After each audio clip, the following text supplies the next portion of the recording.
Hi, I'm Kirt Jacobs, host and creator of MoxieTalk, and I'm here today at the Idea Festival with William Kellibrew. He's a civil and victim rights advocate. William, welcome to MoxieTalk and the Idea Festival. Well, thank you for having me.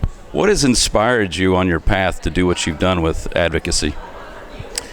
You know, my grandmother has inspired me. She got up every day. She went to work, and she is an ordinary woman who's extraordinary. She is the one who really inspired me because she put her commitment and dedication to her family, and she didn't want any. She's a very shy person, so she doesn't need any accolades or anything. And our safety and our growing up in a safe environment and succeeding is what was one of her main goals. That's great. What have you gotten so far out of the Idea Festival this year, and how has it impacted you? Well, I love the idea of innovation. And I think through all of the topics and all of the industries, even as we focus on trauma, we have to be innovative around that, because what's happened in the past, we can build on it, but we have to, society's adapting at this point, and we're adapting to society. And so how can we keep up with the innovation? So I think that's been the biggest thing, is to see the projects, see the science projects, see the kids involved. That to me is protecting our future. It is pretty amazing. So this next question is kind of what I call the dream, legacy, vision question. So in your perfect vision of your dreams, say 40 or 50 years from now, what would that look like for future generations? Well, I would still look the same. I think I would look the same. That would be my dream, right?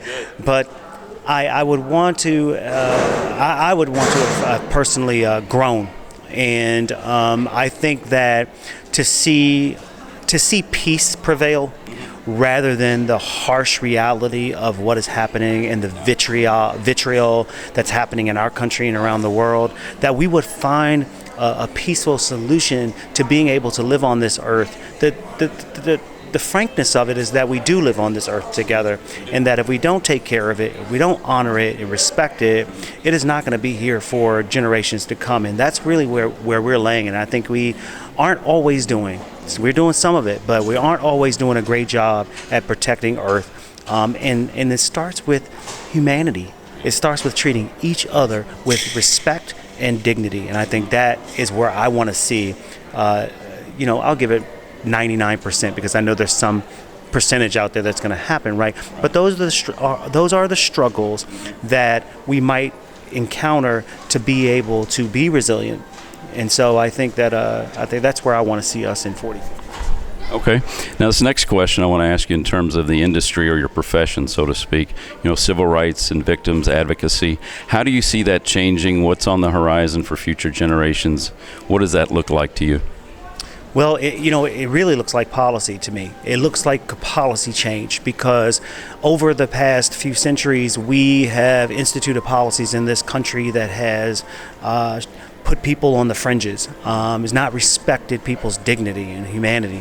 Some of the things that have changed, I think, that are an example of that was something that was added to the Violence Against Women Act, the Reauthorization Act. One of those things was now on Indian reservations in Indian country, the law enforcement can go after and prosecute those who rape, let's say, someone on an Indian reservation and then run off of the reservation. Those women, those children, those individuals now have rights. And so that's the kind of shift that we need. Good sense policies that protect people's livelihood, protect their dignity, and really support the best in all of us and success in everybody's future. I think that's a great answer to that question. Now, the last question we ask, and we do this in our more traditional format for our interview, it's called our legacy question. So, God forbid, William, it all ended today. It was your last day on Earth. How do you want to be remembered? Now, it's a big question. You had a very powerful presentation earlier. He's also a very good singer, by the way. I appreciate that. How would I want to be remembered? I would want to be remembered by laying my life down and making the sacrifice so that somebody else could walk on my back and get across. I think that's what I want to leave, because just in case there is an inkling that we would continue, I would want to have been proactive about laying it down for others to come back. I think that's a powerful note to end on, William. Thank you so much for being on Moxie Talk, and thanks for being at the Idea Festival. Thank you.